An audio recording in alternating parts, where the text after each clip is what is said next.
अस्सलाम वालेकुम, मेरा नाम डॉक्टर सिमाम खालिदैनी है और आज मैं कॉमन कोल्ड के बारे में डिस्कस करूंगी। Common cold upper respiratory tract का इन्फेक्शन है जिसमें रेस्पिरेटरी म्यूकोसा का नेज़ल पार्ट ज़्यादा इन्वॉल्व होता है और ये यूजुअली ड्रॉपलेट से, इन्फेक्टेड ड्रॉपलेट से या डायरेक्ट सीक्रेशन के साथ कॉन्टैक्ट से हो सकता है। ये वायरल इन्फेक्शन है जो कि सेल्फ लिमिटिंग है, 7 से 10 दिन में रिजॉल्व हो जाता है, लेकिन इसकी जो सीवियरिटी ऑफ सिम्टम्स हैं वो 2 से 3 दिन में ज़्यादा होता है और कॉन्टेजियस भी इन्हीं डेज में होता है। अगर इसके यूजुअल पिक्चर की तरफ जाएं तो उसमें छींकें आना, नाक का बहना, सर में दर्द और इसके साथ साथ जिस्म का टूटना या जिस्मानी थकावट भी है। 50% अफराद को साथ में गला भी ख़राब हो सकता है, जबकि 40% अफराद में कफ भी जो है वो पाई जा सकती है।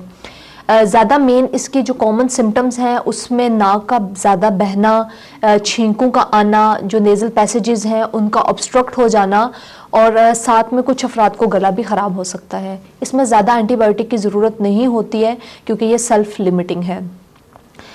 इसके कुछ सिम्टम्स 3 हफ्ते से ज़्यादा तक भी जा सकती हैं जिनमें खांसी वगैरह हो सकती है।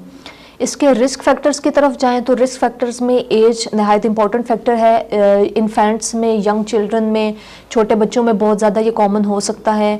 इसके अलावा सीजनल वेरिएशन में, फॉल में, विंटर में या रेनी सीजन में, क्योंकि लोग जब अंदर होते हैं घर के कंजेस्टेड एरिया में ज़्यादा चांसेस होते हैं इन्फेक्ट होने के। और इसके अलावा जो अफराद जिनमें इम्यूनिटी कम होती है, जो इम्यूनो कम्प्रोमाइज्ड होते हैं। ट्रीटमेंट की तरफ जाएँ तो इसमें होम रेमेडीज़ भी हैं, मेडिकल भी है, एक्सपेक्टेंट मैनेजमेंट है इसकी।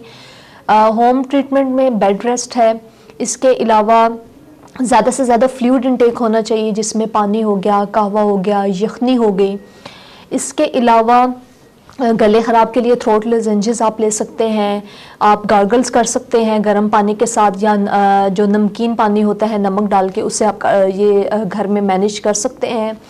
उसके अलावा अगर फ्लू के सिम्टम्स हैं तो उसमें एंटीहिस्टामाइन्स वगैरह ले सकते हैं, लेकिन डॉक्टर की प्रिस्क्रिप्शन के साथ। प्रेग्नेंट वीमेन को बहुत ध्यान रखना पड़ता है क्योंकि मेडिकेशंस वो काफ़ी सारी मेडिकेशंस हैं जो कि वो प्रेगनेंसी में नहीं ले सकती, तो अपने फिजिशियन के मशवरे से उनको जो है मेडिकेशन लेनी चाहिए। लेकिन कुछ घरेलू टोटके हैं वो कर सकती हैं, जैसे पानी का ज़्यादा से ज़्यादा इस्तेमाल या गार्गल्स वगैरह। बच्चों में थोड़ा सा ध्यान रखना पड़ता है क्योंकि कुछ मेडिकेशंस आपको वेट के लिहाज से, उनके बच्चों के एज के लिहाज से देनी पड़ती हैं, लेकिन नॉर्मल सेलाइन स्प्रे वगैरह या ड्रॉप्स वगैरह और इसके अलावा बल्ब सेक्शनिंग वगैरह बच्चों में ये की जा सकती है। इसकी प्रिवेंशन की तरफ जाएं तो प्रिवेंशन इसकी नहायत सादा और आसान है। उसके अंदर आप कोशिश करें कि कोई भी काम करने से पहले या खाना खाने से पहले आप हाथ धोएं। इसके अलावा कोशिश करें कि आप अपने जो बर्तन वगैरह यूज़ करें वो किसी से शेयर ना करें। टॉवल वगैरह, बेडिंग वगैरह ये आप प्रॉपर अच्छे तरीके से धोएं।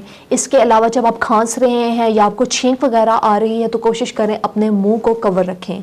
और साथ में लाइफस्टाइल मॉडिफिकेशंस, खाना अपना बेहतर बनाएं, स्मोकिंग वगैरह क्विट करें और हेल्दी डाइट अपनाएं। Thank you.